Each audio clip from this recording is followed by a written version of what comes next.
sou Mabel, de 32 anos, diante de 2 pequenos caixões brancos onde estão meus filhos.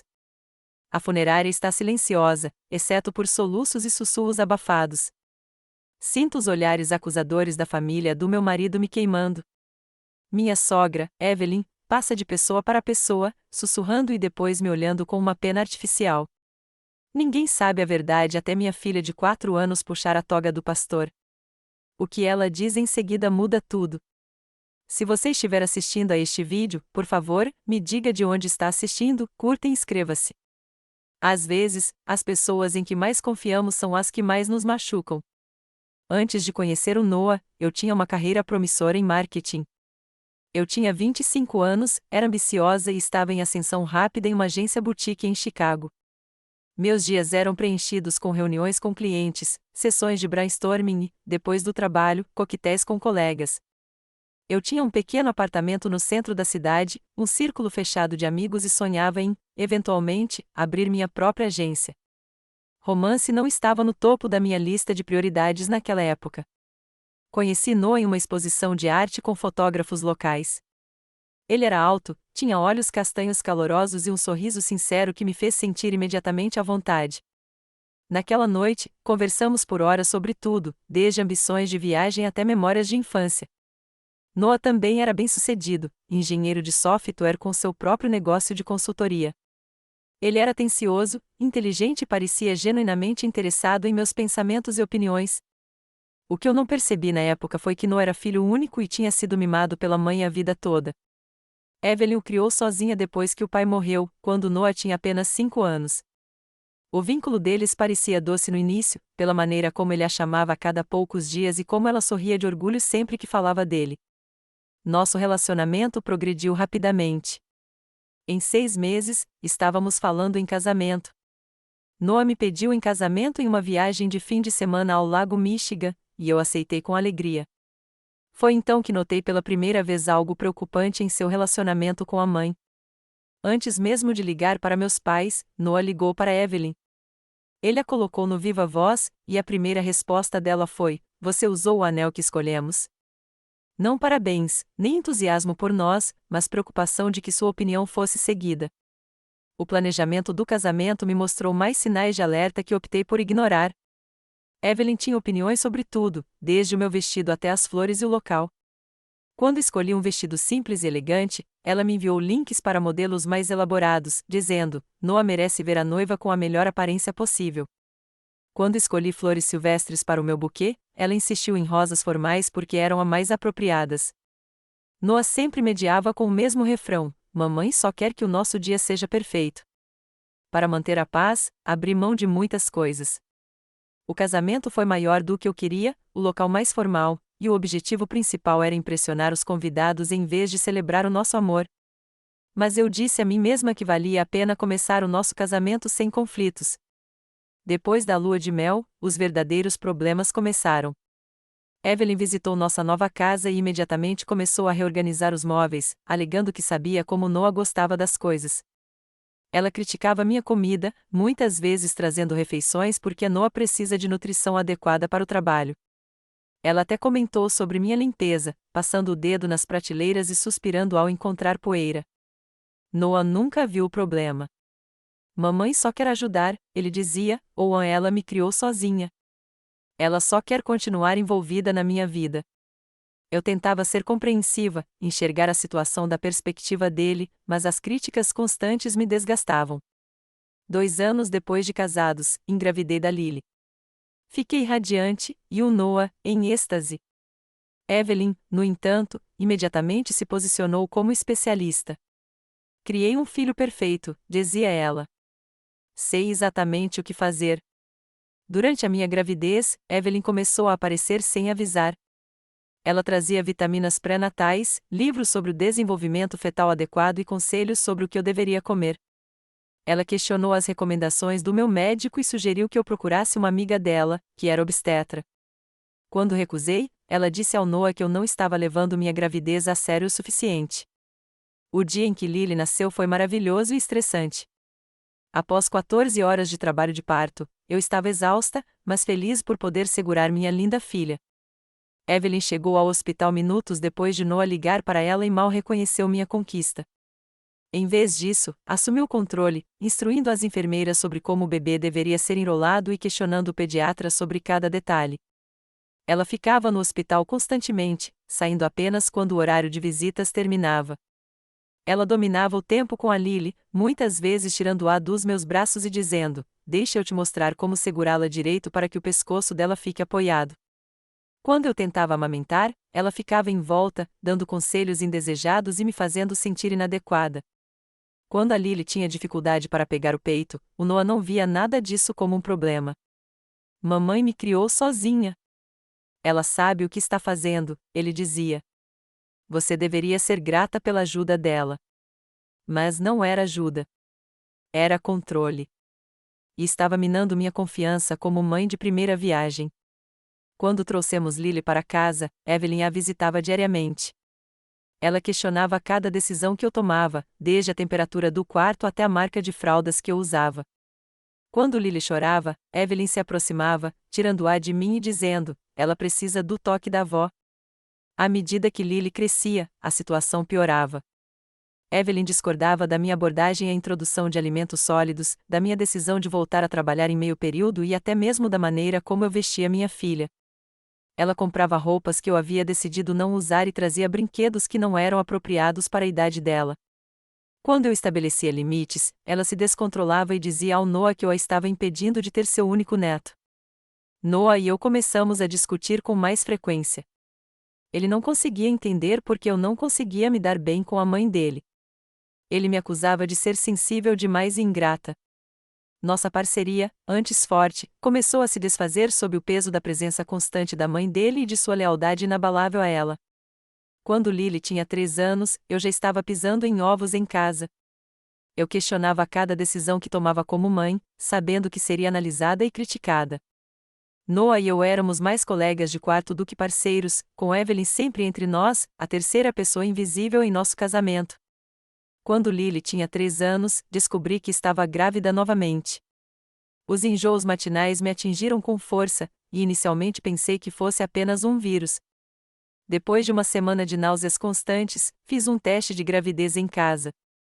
O resultado positivo me encheu de emoções conflitantes. Eu estava feliz por expandir nossa família, mas preocupada com o impacto que um novo filho teria no delicado equilíbrio do nosso lar. Quando contei isso ao Noah, sua primeira reação foi de felicidade, rapidamente seguida de preocupação com as finanças. "Mais um filho significa que precisaremos planejar melhor o orçamento", disse-lhe imediatamente, calculando mentalmente as despesas adicionais. Eu sabia que ele seria um pai dedicado, mas sua resposta prática não tinha a conexão emocional que eu desejava. Na minha primeira consulta pré-natal, o ultrassom revelou uma surpresa que me deixou sem palavras: 2 batimentos cardíacos, gêmeos. A técnica apontou para a tela, que me mostrou 2 feijões distintos crescendo dentro de mim. Eu ri e chorei ao mesmo tempo, emocionada com a notícia. Noah pareceu atordoado quando contei a ele, sorrindo fracamente dizendo: "Nossa, 2 de uma vez.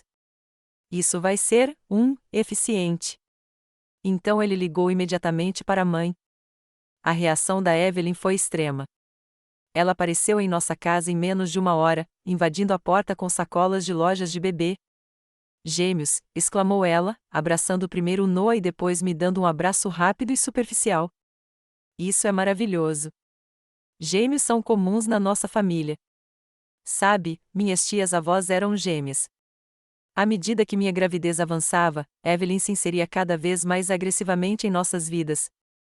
Ela começou a pesquisar tudo sobre gestações gemelares e me bombardeou com informações e alertas. "Gestações gemelares são de alto risco", ela me lembrava constantemente.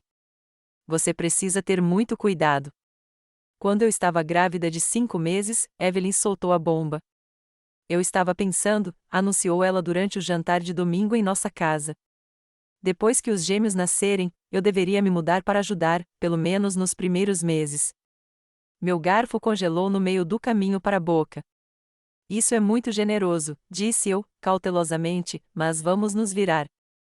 Já providenciei uma licença maternidade prolongada." Evelyn balançou a cabeça, dispensando-a: "Você não tem ideia de como gêmeos serão difíceis."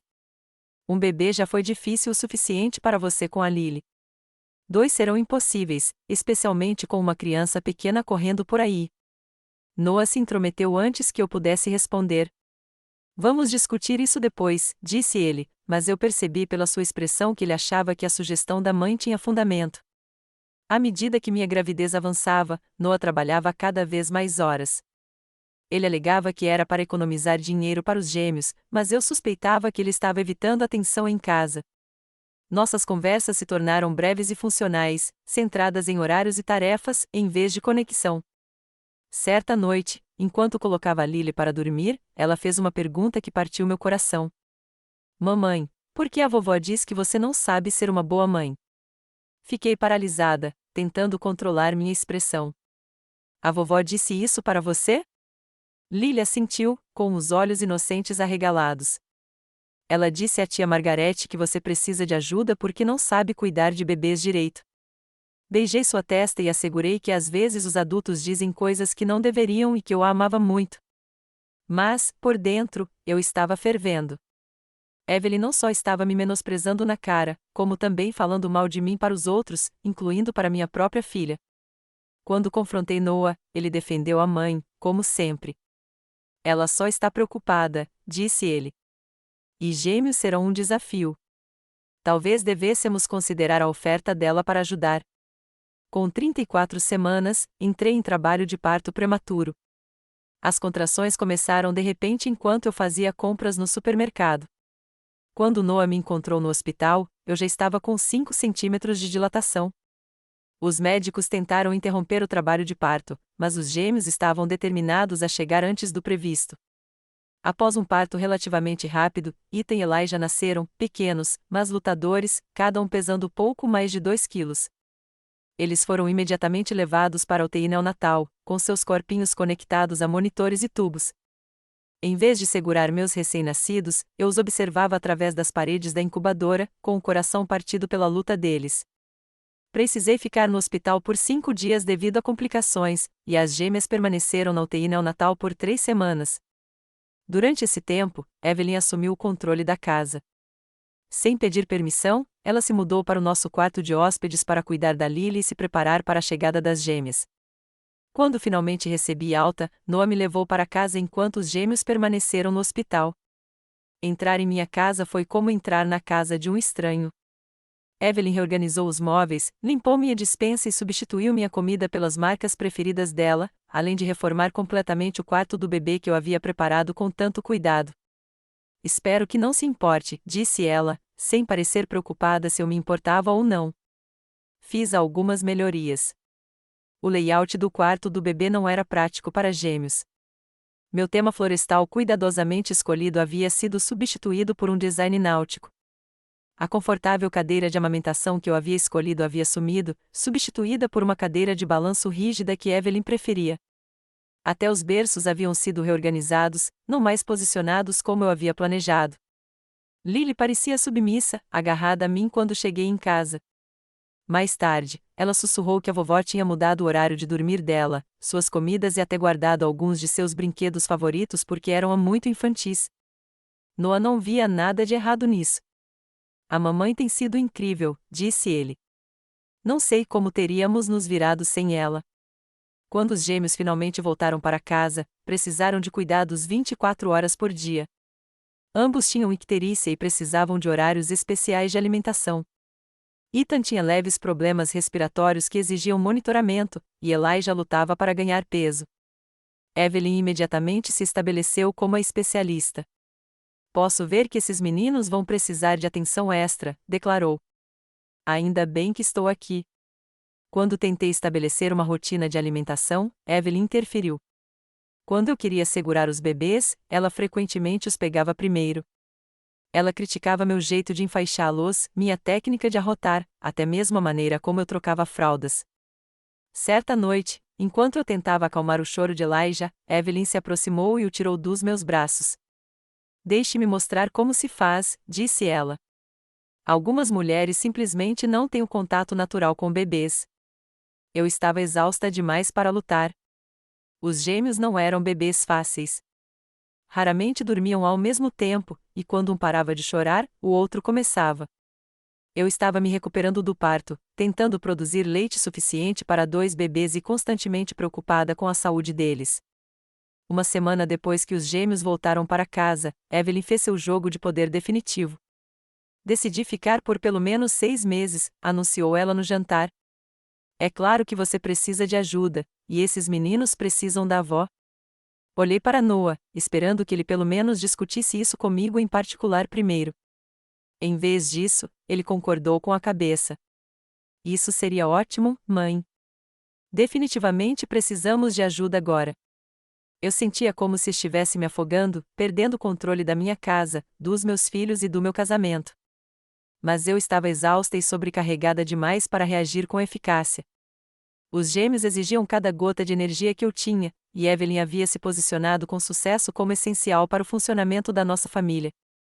Com o passar das semanas, notei padrões preocupantes com os gêmeos. Apesar de serem prematuros e já deverem estar se desenvolvendo, pareciam estar atrasados.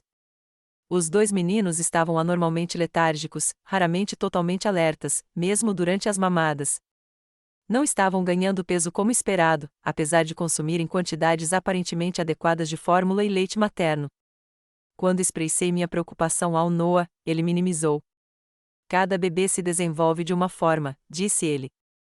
E os prematuros demoram mais para se recuperar.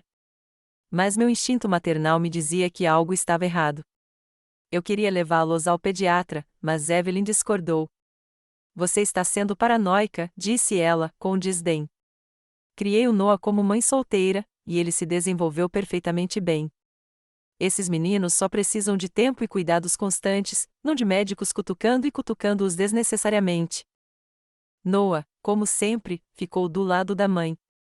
Mamãe tem mais experiência com bebês do que nós 2 juntos, ele me lembrou. Se ela não está preocupada, provavelmente nós também não precisamos estar. Mas eu estava preocupada. Marquei uma consulta com o pediatra mesmo assim, só para Evelyn convenientemente levar os gêmeos para um passeio especial de avó naquela manhã. Quando liguei para ela, frenética, ela alegou que tinha esquecido da consulta e já estava no parque, embora o dia estivesse frio, com 4 graus Celsius, dificilmente adequado para prematuros frágeis. A essa altura, eu mal conseguia dormir. A rotina irregular dos gêmeos, as necessidades da Lily e minha própria recuperação pós-parto me deixaram exausta. Comecei a apresentar sintomas de depressão pós-parto, chorando com frequência e me sentindo desconectada dos meus filhos e do meu marido. Você está com uma aparência horrível, comentou Evelyn certa manhã. Talvez você devesse considerar tomar medicamentos. Algumas mulheres simplesmente não conseguem lidar com a maternidade naturalmente.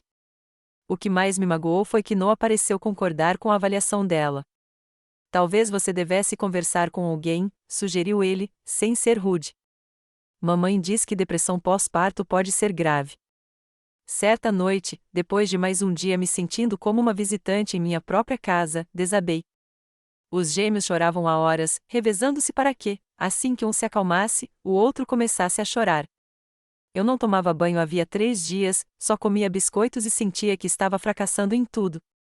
Evelyn me encontrou soluçando no quarto do bebê, tentando confortar Elijah enquanto Ethan chorava em seu berço. Sem dizer uma palavra, ela tirou Elijah dos meus braços. Vá dormir um pouco, ordenou. Eu cuido dos meninos hoje à noite. Exausta demais para discutir, me rendi. Me acorde para a mamada deles às 2 da manhã, eu disse. Não se preocupe com isso, respondeu Evelyn. Tenho mamadeiras preparadas. Você precisa de descanso ininterrupto. Naquela noite, dormi 8 horas seguidas, a maior quantidade de horas desde antes do nascimento dos gêmeos. Quando acordei assustada às 6 horas, em pânico por não ter amamentado, corri para o berçário. Para minha surpresa, os 2 gêmeos dormiam profundamente, aparentemente, tinham dormido a noite toda. Como você conseguiu que eles dormissem a noite toda? Perguntei a Evelyn, que já estava preparando o café da manhã para Lily. Só um toque de avó, disse ela com um sorriso satisfeito. Às vezes, os bebês respondem melhor a mãos experientes.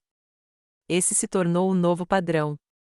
Evelyn assumia o turno da noite, e os gêmeos dormiam por períodos notavelmente longos, às vezes de 10 a 12 horas.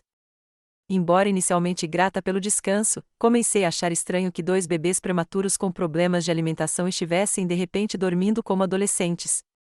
É normal eles dormirem tanto assim? Perguntei a Noah certa manhã. Eles não deveriam estar acordando para comer com mais frequência? Noah deu de ombros. Mamãe diz que eles só dormem bem, como eu. Deveríamos ser gratos, não questionar isso. Mas eu não conseguia me livrar do meu desconforto, principalmente quando notei que os gêmeos ainda estavam lentos durante as horas em que estavam acordados. Eles não estavam atingindo os marcos de desenvolvimento que eu havia lido, raramente sorriam e pareciam perpetuamente sonolentos. Certa tarde, ouvi Lily conversando com seu ursinho de pelúcia no quarto. A vovó coloca um remédio especial nas mamadeiras dos bebês, ela dizia. Ela diz que os ajuda a serem bonzinhos e a dormir como anjos. Meu sangue gelou. Ajoelhei-me ao lado de Lily. Que tipo de remédio a vovó põe nas mamadeiras, querida? Lily olhou para cima, com os olhos arregalados. O pó branco da mamadeira especial dela. Ela diz que é a receita secreta dela para fazer bebês exigentes se comportarem. Tentei manter a voz firme. Você já a viu fazer isso muitas vezes? Lily assentiu. Todas as noites, quando você vai para a cama, ela diz para não te contar porque você não entenderia e ficaria chateada sem motivo. Naquela noite, vasculhei o quarto de Evelyn enquanto ela dava banho nos gêmeos. Na gaveta da mesa de cabeceira, escondido sob um lenço, encontrei um frasco de remédio sem rótulo. Dentro, havia pequenos comprimidos brancos, alguns dos quais haviam sido triturados. Quando confrontei Evelyn, ela ficou indignada. Esses são meus suplementos de cálcio, disparou. Para minha osteoporose. Não acredito que você bisbilhotou meus pertences pessoais. Por que alguns estão triturados? Perguntei. Porque são grandes e difíceis de engolir inteiros, respondeu ela suavemente. Sério, Mabel? Sua paranoia está ficando incontrolável. Talvez você devesse conversar com um profissional sobre seus problemas de confiança. Mostrei o frasco para o Noah naquela noite. Tem alguma coisa errada, insisti. Os gêmeos dormem demais. Estão letárgicos. E agora eu encontro isso. Acho que sua mãe está dando alguma coisa para eles. Noah examinou o frasco e o devolveu. Estes são os suplementos da mamãe. Ela toma há anos. Sua voz ficou fria. Acho que você está sofrendo de paranoia por causa da sua depressão pós-parto. Talvez seja melhor você consultar um psiquiatra. E o que a Lily disse sobre o pó nos frascos? Noah suspirou profundamente. A Lily tem 4 anos, Mabel. Ela inventa coisas o tempo todo. Semana passada, ela me disse que tinha um unicórnio morando no armário dela. Eu me sentia completamente sozinha, manipulada tanto pelo meu marido quanto pela mãe dele. Com apenas a palavra de uma criança de 4 anos para sustentar minhas crescentes suspeitas, comecei a monitorar os gêmeos mais de perto, insistindo em preparar as mamadeiras eu mesma e mantê-los à minha vista o máximo possível. Evelyn me observava com os olhos semicerrados, mas não disse nada. Noah reclamou que eu não estava permitindo que a mãe dele ajudasse o suficiente. Ela só está aqui para nos apoiar, argumentou. Você está fazendo com que ela se sinta indesejada e desvalorizada. Tem alguma coisa errada com os gêmeos, insisti. Eles não estão se desenvolvendo normalmente. É porque nasceram prematuros, retrucou Noah. Pare de procurar problemas onde não há. Por alguns dias, consegui manter Evelyn longe das mamadeiras dos gêmeos. Durante esse tempo, eles começaram a ficar mais alertas, choravam com mais frequência, principalmente à noite, e pareciam bebês normais. Isso só reforçou minhas suspeitas. Então, uma noite, exausta com o aumento de despertares, caí num sono profundo. Quando acordei de madrugada, percebi que não tinha ouvido os gêmeos a noite toda. Em pânico, corri para o quarto e encontrei Evelyn balançando na cadeira entre os berços, com uma expressão satisfeita no rosto. Eles dormiram maravilhosamente bem, disse ela suavemente. Veja bem, quando você para de interferir, tudo funciona melhor. Dei uma olhada nos gêmeos e os encontrei dormindo profundamente, quase anormalmente imóveis, exceto pela respiração superficial. No trocador, notei uma mamadeira vazia com vestígios de resíduos brancos no fundo. Com o coração acelerado, peguei a mamadeira e a escondi no bolso do meu hobby. Mais tarde, quando todos estavam ocupados, examinei-a mais de perto e encontrei uma substância branca e arenosa seca ao redor do bico e dentro da mamadeira. Não era resíduo de fórmula. Era algo completamente diferente. Pesquisei online sobre medicamentos que poderiam causar sonolência excessiva em bebês. O que encontrei me apavorou. Mesmo pequenas doses de certos soníferos ou tranquilizantes podem ser perigosas, até fatais, para bebês, especialmente os prematuros com sistemas subdesenvolvidos. Tentei mais uma vez falar com Noah, para fazê-lo ver a razão. Acho que sua mãe está drogando os gêmeos, disse eu, sem rodeios. Precisamos levá-los ao médico imediatamente para fazer exames. O rosto de Noah endureceu. Chega, Mabel. Você precisa de ajuda. Ajuda profissional. Minha mãe jamais faria mal aos próprios netos. O fato de você sequer sugerir uma coisa dessas mostra o quanto você está doente. Eu estava presa. Ninguém acreditou em mim. Ninguém me ouvia. E meus bebês estavam em perigo, ameaçados pela própria pessoa que deveria protegê-los. Nunca esquecerei aquela manhã. Era uma terça-feira, a casa estava estranhamente silenciosa. Lily ainda dormia e Noah tinha saído cedo para uma reunião com um cliente. Evelyn havia assumido o turno da noite com os gêmeos novamente, insistindo que eu precisava descansar porque parecia morte requentada. Acordei às 6h30 com uma sensação de pavor que não conseguia explicar. A casa estava silenciosa demais, nenhum choro de bebê, nenhuma Evelyn se arrastando de um lado para o outro preparando mamadeiras, apenas silêncio absoluto. Caminhei até o quarto do bebê, meus pés descalços sem fazer barulho no piso de madeira. A porta estava entreaberta, a luz do amanhecer filtrando-se pelas persianas. Os 2 berços eram visíveis da porta, os gêmeos deitados imóveis neles, imóveis demais. Algo primitivo e maternal dentro de mim soube instantaneamente. Corri primeiro para o berço do Ethan, tocando sua bochecha. Frio. Frio demais. Seus lábios estavam com um tom azulado, e quando coloquei a mão em seu peito, não houve movimento. Não, não, não, sussurrei, levantando-o do berço.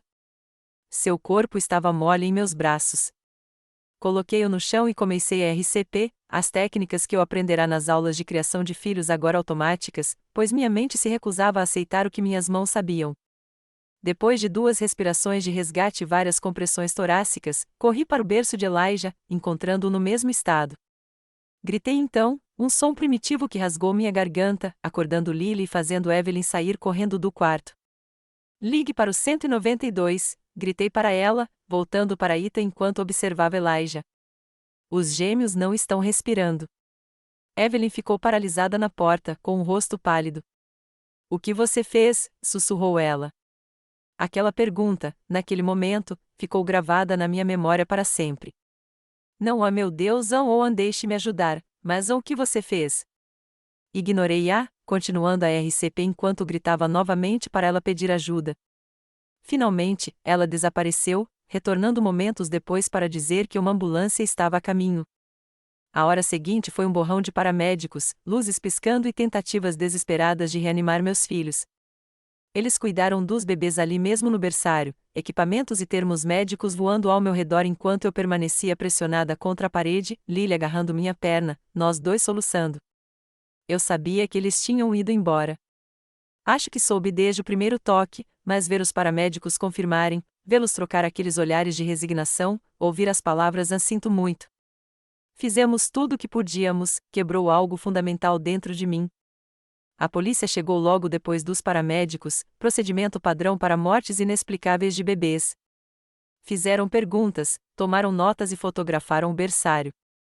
Foram profissionais, mas distantes, tratando nossa casa como uma potencial cena de crime, o que eu suponho que fosse. Quando você foi a última vez que verificou os bebês? Perguntou um policial. Por volta das 22 horas ontem à noite, respondi, com a voz rouca. Mas minha sogra estava de plantão noturno. Ela tem ajudado com as mamadas. Evelyn, que estava sentada em silêncio no sofá, falou, eu os examinei às 2 da manhã para a alimentação. Eles estavam bem, dormindo pacificamente. O policial se virou para ela. Você notou algo incomum? Alguma dificuldade para respirar? Cor estranha? Qualquer coisa. Evelyn balançou a cabeça, enxugando os olhos secos com um lenço de papel. Eles eram anjos perfeitos, dormindo profundamente. Eu não queria perturbá-los. Algo em seu tom de voz me fez levantar os olhos bruscamente. Havia uma nota de satisfação por trás da tristeza, um toque de algo que me arrepiou. Eram gêmeos prematuros de 3 meses, eu disse ao policial. Não deveriam ter dormido profundamente a noite toda sem mamar. Evelyn me lançou um olhar de advertência. Prematuros precisam de mais descanso para recuperar o desenvolvimento. Eu os deixei dormir como o médico recomendou. Era mentira. O pediatra havia dito especificamente que os gêmeos precisavam ser acordados para mamar a cada 3 ou 4 horas, mesmo à noite. O policial fez uma anotação: precisaremos dos depoimentos de vocês dois e entraremos em contato com o legista para informar os resultados. Por enquanto, parece ser um caso de síndrome da morte súbita infantil, mas precisamos descartar outras possibilidades. Depois que a polícia foi embora, levando meus bebês com eles, Noah finalmente chegou em casa. Ele olhou para os nossos rostos e desabou na porta. Eu nunca o tinha visto chorar daquele jeito, soluços profundos e ofegantes que sacudiam todo o seu corpo. Evelyn imediatamente se pôs ao lado dele, embalando sua cabeça como se ele fosse uma criança novamente. Meu pobre menino, murmurou ela. Meu pobre, pobre menino. Não os nossos pobres meninos. Não os gêmeos. O filho dela, Noah. Nos dias seguintes, enquanto os preparativos para o funeral eram feitos e a família notificada, Evelyn iniciou uma campanha sutil, mas persistente. Ela nunca me acusou diretamente de nada, mas plantou sementes de dúvida com palavras cuidadosamente escolhidas e olhares significativos. Para a prima de Noah, Mabel estava tão sobrecarregada, mal conseguia dormir. Tentei ajudar o máximo que pude, mas ela insistiu em fazer as coisas do jeito dela. Para minha cunhada, a coitada estava sofrendo de depressão pós-parto grave. Quem sabe em que estado de espírito ela estava durante aquelas mamadas noturnas. Para o pastor, estamos todos devastados, mas especialmente Noah. Primeiro perdeu o pai e agora os filhos. Alguns homens simplesmente não foram feitos para serem felizes, eu acho. No início, eu estava entorpecida demais pela dor para me defender. O legista havia listado preliminarmente a causa da morte como SMSL para ambos os gêmeos, observando que o risco era maior para bebês prematuros, especialmente gêmeos. Haveria laudos toxicológicos, mas levariam semanas. Noah virou um fantasma em nossa casa. Ele tirava licença do trabalho e passava os dias olhando fixamente para a parede ou trancado em seu escritório. Ele mal falava comigo, como se olhar para mim fosse um lembrete doloroso demais do que tínhamos perdido. Lily ficou carente e medrosa, tendo pesadelos e perguntando constantemente para onde seus irmãozinhos tinham ido. Tentei explicar a morte em termos que uma criança de 4 anos pudesse entender. Mas como explicar algo que você mesmo não consegue compreender? Evelyn assumiu os preparativos do funeral, consultando Noah, mas não a mim. Ela escolheu os caixões minúsculos, as flores, o programa e até as roupas com as quais os gêmeos seriam enterrados. Quando tentei participar, para ter alguma influência na jornada final dos meus filhos, ela me deu um tapinha na mão e disse: não se preocupe com esses detalhes. Você precisa se concentrar na cura. Na véspera do funeral, ouvi Evelyn falando ao telefone com a irmã. Claro, o Noah está arrasado, ela dizia. Mas talvez seja o melhor a longo prazo. Aqueles meninos nunca estiveram bem, e a Mabel estava se metendo em encrenca. O Noah pode recomeçar agora, talvez com alguém mais capaz de lidar com a maternidade. Foi então que eu soube, sem sombra de dúvida, que Evelyn nunca quisera que os gêmeos prosperassem. Eles eram obstáculos em seu relacionamento com o filho, competidores pela atenção dele e prova do vínculo dele comigo. Se ela os havia machucado deliberadamente ou simplesmente os negligenciado quando precisavam de cuidados, ela era responsável por suas mortes. Mas eu não tinha provas, apenas a palavra de uma criança de 4 anos, meus próprios instintos maternos e a certeza crescente de que Evelyn estava envenenando meus bebês lentamente. No dia do funeral, a maior parte da família de Noah já havia sido influenciada pela campanha de sussurros de Evelyn. Ofereceram-me frias condolências, com olhares acusadores, abraços breves e formais. Eu ouvia os sussurros, via os olhares trocados quando entrava numa sala. Ela parecia sempre sobrecarregada. Reparou como os bebés estavam magros. Ouvi dizer que ela queria voltar a trabalhar, deixá-los com uma ama. O Noah merecia mais. O próprio Noah permaneceu distante, vivenciando os movimentos do luto, mas nunca se conectando comigo. Tínhamos perdido nossos filhos, mas lutávamos separadamente, separados pelo muro invisível, porém impenetrável, de Evelyn. E, apesar de tudo, Lily observava e ouvia, sua mente jovem processando as complexidades adultas ao seu redor, seus olhos inocentes enxergando verdades que os adultos se recusavam a reconhecer. A manhã do funeral amanheceu cinzenta e chuvosa, um clima propício para o dia mais sombrio da minha vida. Fiquei parada em frente ao meu armário, olhando fixamente para as minhas roupas, sem conseguir decidir o que vestir para enterrar meus filhos. Por fim, escolhi um vestido preto simples, o mesmo que usará no funeral da minha avó anos antes. Lily parecia pequena e perdida no vestido de veludo preto que Evelyn comprará para ela sem me consultar. Eu preciso ir, mamãe, sussurrou ela enquanto eu penteava seus cabelos. Não quero ver o Ethan e o Elijah em caixas. Eles não vão ficar realmente nas caixas, querida, tentei explicar, com a voz embargada. Só os corpos. A parte que os tornava especiais, seus espíritos, não existe mais. Lily refletiu sobre isso, com a testa franzida de concentração. É por isso que a vovó não ficou triste quando os encontrou? Porque ela sabia que seus espíritos já tinham ido embora. Eu congelei, a escova suspensa no meio do movimento. O que você quer dizer, Lily, com a vovó não ficar triste? Na manhã em que você estava gritando, disse Lily, com a voz baixa. Acordei e vi a vovó entrando no quarto do bebê antes de você. Ela os observou nos berços por um bom tempo, mas não os pegou no colo nem pediu ajuda. Ela apenas os observou e depois voltou para o quarto para trocar de roupa. Aí você começou a gritar. Uma onda fria de horror me invadiu. Será que Evelyn sabia que os gêmeos estavam mortos antes de eu encontrá-los? Teria ela os deixado deliberadamente para eu descobrir? Antes que eu pudesse perguntar mais a Lily, Noah apareceu na porta, com o rosto abatido. O carro chegou, disse ele, sem rodeios. Precisamos ir. A funerária já estava lotada quando chegamos. Evelyn havia convidado parentes, amigos e até mesmo colegas de trabalho de Noah, transformando o que eu queria ser um serviço pequeno e intimista em um espetáculo público. Ela recebeu os convidados na porta como uma anfitriã em um jantar, aceitando condolências e direcionando as pessoas para o livro de convidados que havia selecionado. Os caixões dos gêmeos estavam na frente da sala, de um tamanho de cortar o coração, cercados por arranjos florais elaborados que eu não havia escolhido. Fotos dos bebês estavam expostas em cavaletes, fotos tiradas por Evelyn, muitas das quais eu nunca tinha visto.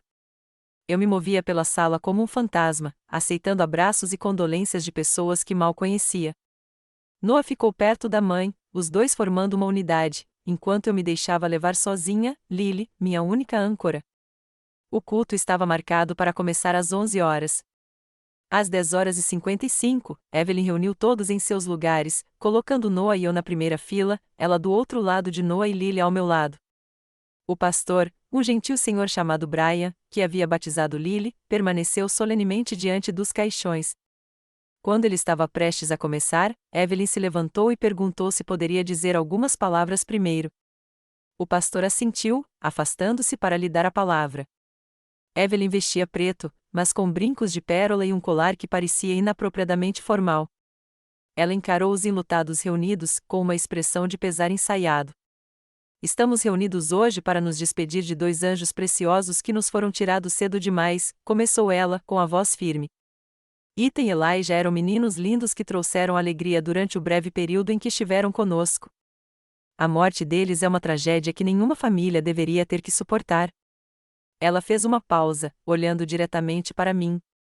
Mas talvez haja um propósito divino mesmo em uma perda tão profunda. Talvez Deus, em sua infinita sabedoria, tenha chamado essas almas inocentes para casa porque sabia que tipo de vida as esperava. Talvez soubesse que tipo de mãe elas tinham e tenha escolhido poupá-las de sofrimento futuro. Um suspiro coletivo percorreu a sala. Noah se enrijeceu ao meu lado, mas permaneceu em silêncio. Fiquei paralisada, incapaz de acreditar no que ouvia. Será que minha sogra tinha acabado de sugerir, no funeral dos meus filhos, que Deus havia matado meus bebês para salvá-los de mim? Evelyn continuou, com a voz carregada de falsa emoção. Meu filho Noah é um pai dedicado que teria dado tudo a esses meninos, mas às vezes nem tudo é suficiente quando outros fatores estão em jogo. Murmúrios de concordância vieram de vários familiares. Vi cabeças balançando, olhares solidários direcionados a Noah e Evelyn, olhares acusadores lançados em minha direção. Eu queria me levantar, gritar, me defender, mas o choque e a dor me paralisaram. A sala girou diante dos meus olhos e, por um momento, pensei que fosse desmaiar. Então, senti um movimento ao meu lado. Lily havia escorregado da cadeira e caminhava para a frente da sala. Antes que eu pudesse impedi-la, ela já havia alcançado o pastor Brian e estava puxando sua túnica. Pastor Brian, disse ela, com a voz clara e penetrante no silêncio repentino. Devo contar a todos o que a vovó colocou nas mamadeiras do bebê? A sala ficou completamente silenciosa. Evelyn, que estava voltando para o seu lugar, parou no meio do caminho, com o rosto pálido. O pastor Brian, visivelmente confuso, ajoelhou-se ao nível de Lily. O que você quer dizer, criança? Perguntou ele gentilmente. Lily olhou para mim, depois para o pai e, em seguida, diretamente para Evelyn. A vovó colocava o pó branco do seu frasco de remédio especial nas mamadeiras do bebê à noite. Ela disse que isso os faria dormir como bebês bonzinhos. Ela disse que eles dormiriam para sempre se ela lhes desse o suficiente. O silêncio que se seguiu foi absoluto. Todos os olhares na sala se voltaram de Lily para Evelyn, cujo rosto passará de pálido a pálido. A criança está confusa, Evelyn finalmente disse, com a voz mais aguda do que o normal. Crianças inventam histórias quando não entendem a tragédia. Mas Lily não tinha terminado. Não estou confusa, insistiu. Eu vi você, vovó. Você me fez prometer que não contaria para a mamãe. Você disse que o talco era sua receita especial para fazer bebês agitados se comportarem. Você disse que os ajudaria a dormir como anjos. Noah agora encarava a mãe, confuso e com os primeiros lampejos de suspeita no rosto. Mãe? Perguntou ele, interrogativo. Evelyn riu, um som frágil e falso. Noah, querido, você certamente não acredita nessa fantasia infantil. Lily só tem 4 anos. Ela não entende o que está dizendo. Eu entendo, disse Lily com firmeza. Você me disse que era o nosso segredo. Você me mostrou como misturava o pó no leite deles e disse que, se eu contasse, ninguém acreditaria porque sou só uma garotinha. Um murmúrio percorreu os enlutados reunidos. Alguém se levantou no fundo, um homem de terno que eu não tinha notado antes. Senhora Evelyn Richardson, disse-lhe formalmente, sou o detetive Wilson. Gostaria de falar com a senhora lá fora, por favor. Os olhos de Evelyn percorreram a sala como os de um animal encurralado. Isso é absurdo, declarou ela. Sou uma avó em luto no funeral dos meus netos. Não vou me submeter a essa acusação absurda de uma criança confusa. A Lily não está confusa, mãe, disse Noah, com a voz quase inaudível. Ela não inventa histórias assim. Ele se virou para me olhar de verdade, pela primeira vez desde a morte dos gêmeos. Você sabia disso? Eu suspeitava, admiti. Encontrei comprimidos amassados no quarto dela. As gêmeas estavam sempre muito sonolentas. Lily tinha mencionado algo, mas você não acreditou quando tentei te contar. Evelyn disparou de repente em direção à porta, surpreendendo a todos com sua velocidade. Mas o detetive foi mais rápido, interceptando-a antes que ela pudesse sair. Outro policial à paisana apareceu e, juntos, escoltaram Evelyn, que se debatia, para fora da funerária. O culto se transformou em caos. Alguns convidados foram embora imediatamente. Outros se reuniram em grupos chocados para discutir o que haviam testemunhado. Noah sentou-se sozinho, com a cabeça entre as mãos, enquanto o pastor Brian tentava restaurar alguma aparência de ordem. Abracei Lily, segurando-a com força. Você foi tão corajosa, sussurrei em seu cabelo. Tão corajosa.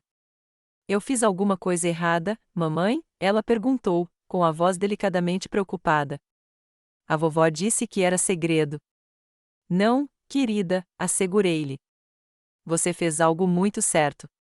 Você disse a verdade quando era difícil, e essa é a atitude mais corajosa que alguém pode ter. Enquanto estávamos sentados na primeira fila do funeral dos meus filhos, cercados de sussurros e olhares, percebi que, embora tivesse perdido meus bebês, eu poderia finalmente ter recuperado a voz. A verdade havia sido revelada, por mais terrível que fosse, e agora a justiça para Ethan e Elijah talvez fosse possível. O funeral dos gêmeos foi adiado, uma situação sem precedentes que a funerária lidou com notável elegância.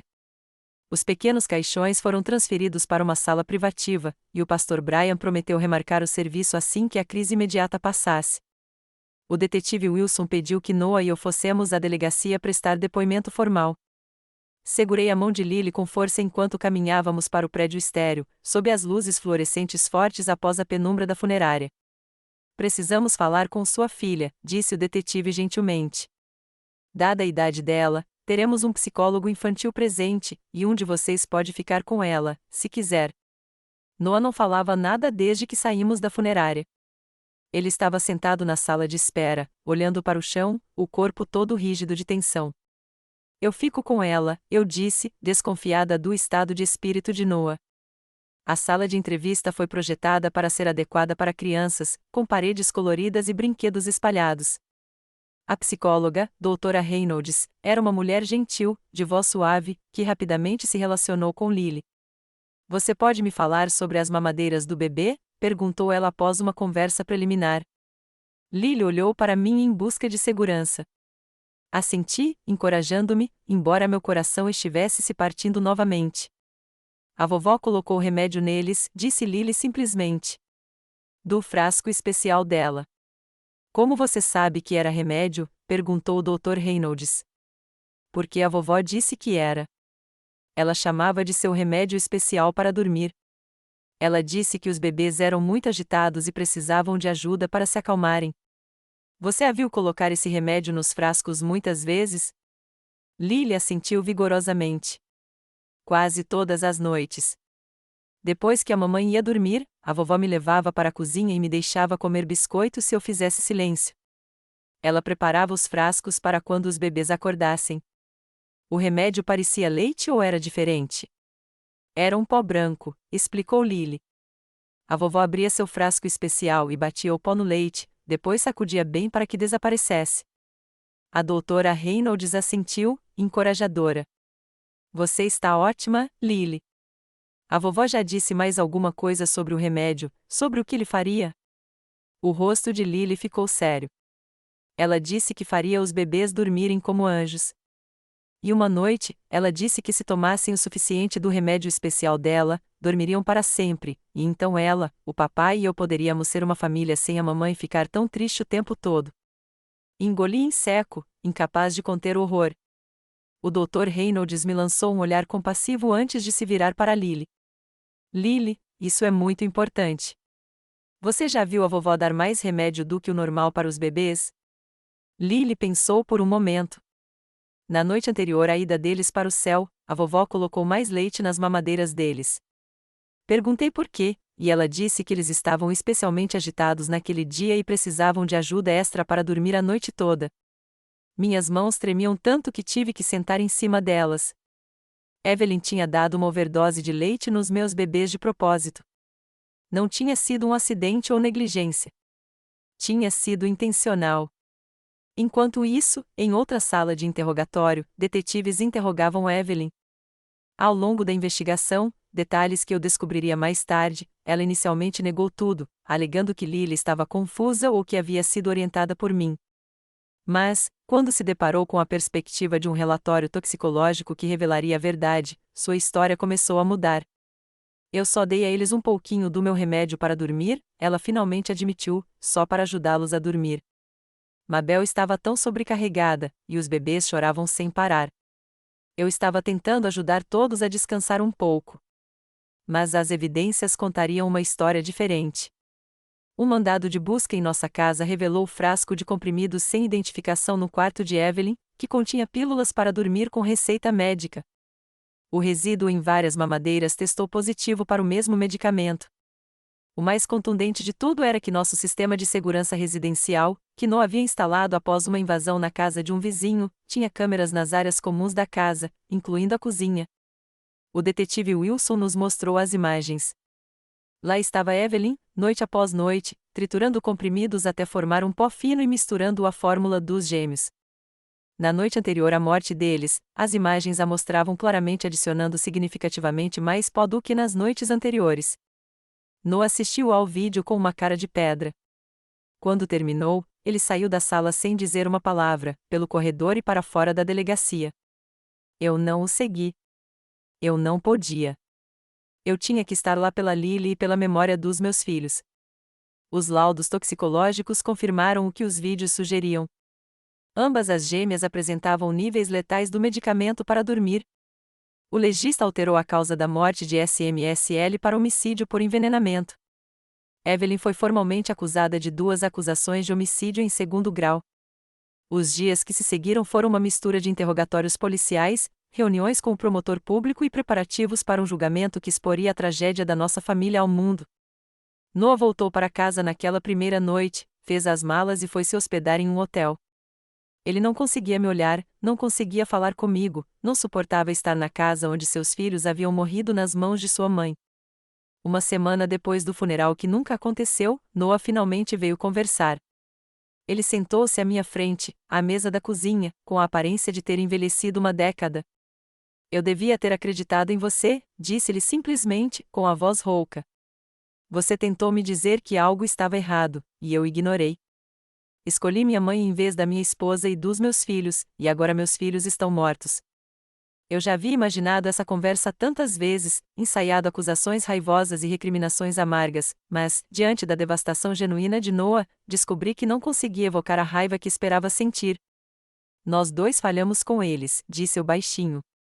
Eu sabia que algo estava errado. Eu deveria ter feito mais, lutado mais, levado-os ao médico, apesar da interferência dela. Noah balançou a cabeça. Não. A culpa é minha e dela. Você tentou protegê-los. Eu estava cego. Cego de propósito. Fui cego a vida toda para o que ela realmente é. À medida que o processo criminal contra Evelyn avançava, informações mais perturbadoras vieram à tona. O promotor descobriu que Evelyn havia sido tratada para vários problemas de saúde mental ao longo da vida, incluindo transtorno delirante e transtorno de personalidade narcisista. Ela havia sido hospitalizada 2 vezes aos 20 anos após desenvolver uma obsessão perigosa por homens que a rejeitavam. O mais chocante para Noah foi a revelação de que seu pai não havia morrido em um acidente, como sempre lhe disseram. Seu pai os abandonara quando Noah tinha 5 anos, incapaz de lidar com o comportamento cada vez mais controlador e instável de Evelyn. Ela havia inventado a história de sua morte para explicar sua ausência e garantir que Noah nunca o procurasse. Minha vida inteira foi construída com base nas mentiras dela, Noah me disse, com a voz rouca. Tudo que eu achava que sabia sobre minha infância, meu pai, tudo isso foi inventado para me manter dependente dela. Noah e eu começamos a consultar um terapeuta de luto juntos, tentando encontrar uma saída para o trauma que tínhamos em comum. O terapeuta recomendou que também consultássemos um terapeuta de casal, mas eu estava hesitante. A traição era profunda demais, o dano, severo demais. Noah sempre escolhera a mãe em vez de mim, ignorara minhas preocupações, me deixará enfrentar sozinha a guerra psicológica dela, e nossos filhos pagaram o preço final. A família de Noah se dividiu por causa do caso. Alguns parentes se recusaram a acreditar que Evelyn era culpada, alegando que ela estava sendo incriminada ou que tinha capacidade mental reduzida. Outros ficaram horrorizados e nos ofereceram apoio, tanto a Noah quanto a mim. Sua tia Margaret, irmã de Evelyn, revelou que sempre se preocupou com o relacionamento de Evelyn com Noah, chamando-o de doentio. Ela não suportou quando Noah te encontrou, Margaret me disse um dia, tomando um café. Ela sorriu no casamento, mas estava fervendo por dentro. Ouvi-a dizer uma vez que nenhuma mulher jamais seria boa o suficiente para seu filho, e ela faria questão de que qualquer uma que tentasse se arrependesse. À medida que a data do julgamento se aproximava, o advogado de Evelyn tentou negociar um acordo judicial, argumentando que ela sofria de doença mental e não tinha a intenção de matar os gêmeos. O promotor recusou, confiante na solidez das provas. Lily continuou a consultar o Dr. Reynolds semanalmente, trabalhando em seu trauma e confusão. Ela tinha pesadelos com a avó, acordando frequentemente gritando que Evelyn estava colocando remédio em seu suco. Eu a segurava até que ela se acalmasse, prometendo que a avó nunca mais a machucaria. Certa noite, depois de colocar Lily para dormir, encontrei Noah sentado no quarto escuro do bebê. Tínhamos deixado tudo intocado desde aquela manhã terrível, incapazes de encarar a desmontagem do quarto que deveria abrigar nossos meninos em crescimento. Não posso continuar neste casamento, disse Noah sem se virar. Não porque eu não te ame, mas porque cada vez que olho para você, me lembro de como falhei com você e com nossos filhos. Você merece mais do que isso. Melhor do que eu. Uma parte de mim queria lutar pelo nosso casamento, insistir que poderíamos nos curar juntos. Mas uma parte maior sabia que ele estava certo. Nosso relacionamento havia sido mortalmente ferido muito antes da morte dos gêmeos, minado pela manipulação da mãe dele e pela sua própria incapacidade de priorizar a esposa e os filhos. Poderíamos ter superado isso com tempo e terapia, mas o peso da morte dos nossos filhos era um fardo pesado demais para o nosso vínculo já frágil suportar. 2 semanas antes do início do julgamento de Evelyn, Noah entrou com o pedido de divórcio. Os documentos citavam diferenças irreconciliáveis, um termo oficial insosso que não conseguia nem começar a descrever a devastação que havia destruído nossa família. O julgamento de Evelyn começou em um dia fresco de outono, 18 meses após a morte dos gêmeos. Eu estava sentada no tribunal, com Lily em segurança na escola, observando a mulher que matara meus filhos entrar algemada, sua aparência antes imaculada agora diminuída pelo traje da prisão e pela ausência de sua maquiagem cuidadosamente aplicada. As provas contra ela eram contundentes, as imagens de segurança, os laudos toxicológicos, o depoimento de Lily gravado em vídeo para poupá-la do trauma de enfrentar a avó no tribunal e até mesmo a confissão parcial de Evelyn deixavam pouca margem para dúvidas. Sua equipe de defesa tentou retratá-la como uma avó amorosa cuja doença mental havia obscurecido seu julgamento. Apresentaram testemunhas especializadas que testemunharam sobre seu histórico de pensamentos delirantes e tendências narcisistas. Argumentaram que ela realmente acreditava estar ajudando as gêmeas ao medicá-las, que, em sua mente perturbada, estava resolvendo um problema em vez de criá-lo. A acusação respondeu com provas de premeditação e escalada. As dosagens crescentes mostradas no vídeo, seus esforços para esconder suas ações e suas tentativas de me culpar, tudo indicava que ela tinha consciência de ter cometido um erro.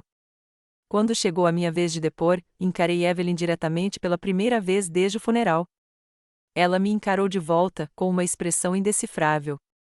Ao testemunhar sobre os meses que antecederam a morte das gêmeas, os sinais de alerta que notei, as preocupações que levantei e o gaslighting que sofri, não vi remorso em seus olhos, apenas cálculo. No 5º dia do julgamento, me permitiram ler uma declaração de impacto da vítima. Permaneci diante do tribunal, com as mãos trêmulas, enquanto desdobrava o papel contendo palavras que jamais poderiam expressar adequadamente minha perda. Ethan e Eli já tinham apenas 3 meses, comecei, com a voz mais forte do que eu esperava. Eles nunca tiveram a chance de engatinhar, de andar, de dizer as primeiras palavras. Nunca irão à escola, nunca se apaixonarão, nunca conhecerão a alegria de criar seus próprios filhos. Suas vidas foram roubadas, não por um estranho, mas por alguém que deveria tê-los amado e protegido, sua própria avó. Falei sobre quem os gêmeos tinham sido em suas breves vidas, suas personalidades distintas já emergindo. Ethan, um pouco maior, mais expressivo, com um olhar que parecia absorver tudo. Elijah, mais quieto, mais contemplativo, com um sorriso que se iluminava ao som da voz da irmã. A perda de um filho é uma dor que nenhum pai deveria ter que suportar, continuei. A perda de 2 filhos nas mãos de alguém em quem você confiava cria uma ferida que nunca poderá cicatrizar completamente. Cada marco que eles deveriam ter alcançado, cada aniversário que eles deveriam ter comemorado, cada conquista que eles deveriam ter alcançado agora é um momento de tristeza em vez de alegria. Olhei diretamente para Evelyn. Quero te odiar pelo que você fez. Parte de mim quer. Mas, principalmente, sinto pena de você. Sua obsessão em controlar a vida do seu filho lhe custou tudo e custou a vida dos meus bebês. Nenhuma punição que o tribunal possa impor jamais se igualará à punição de saber o que você fez. O júri deliberou por apenas 6 horas antes de retornar com um veredito, culpado em 2 acusações de homicídio de 2º grau. O juiz condenou Evelyn a 20 anos de prisão perpétua, observando a hediondez particular de matar crianças que dependiam dela para cuidados.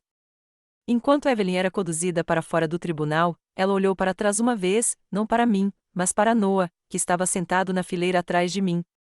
Eu fiz isso por você, disse ela, autossuficiente para todos ouvirem. Tudo o que eu já fiz foi por você. O rosto de Noah se contraiu, e ele saiu sem responder. Foi a última vez que o vi por muitos anos. Nosso divórcio foi finalizado 3 meses após o julgamento. Noah se mudou para o outro lado do país, enviando generosa pensão alimentícia, mas mantendo contato mínimo com Lily por meio de telefonemas ocasionais e cartões de aniversário. Eu entendi a sua ausência como um ato de penitência, sua maneira de reconhecer que havia falhado com todos nós. Lily e eu nos mudamos para uma cidade menor, a algumas horas de distância, um lugar sem memórias em cada esquina. Ela começou o jardim de infância, fez novos amigos e, gradualmente, os pesadelos se tornaram menos frequentes. Consultamos um terapeuta familiar especializado em traumas infantis, trabalhando a confusão e o luto de Lily de maneiras adequadas à sua idade. Eu não conseguia retornar à minha carreira em marketing, o ambiente corporativo de repente parecia sem sentido depois de tudo o que tínhamos passado. Em vez disso, matriculei-me na faculdade de Direito, determinada a usar minha experiência para ajudar outras mulheres que enfrentavam traumas familiares, disputas pela guarda e abuso psicológico doméstico. A faculdade de Direito com uma criança pequena não foi fácil, mas me deu propósito, um caminho para superar meu luto. Cada aula, cada prova, cada estágio era um passo para deixar de ser apenas uma vítima e me tornar uma defensora. No meu segundo ano, entrei para um grupo de apoio para pais que perderam filhos. Sentar-me em círculo com outras pessoas que entendiam a angústia específica de viver mais que um filho me trouxe um conforto que eu não havia encontrado em nenhum outro lugar. Essas pessoas não precisavam de explicações ou contexto. Elas simplesmente conheciam os contornos dessa dor específica.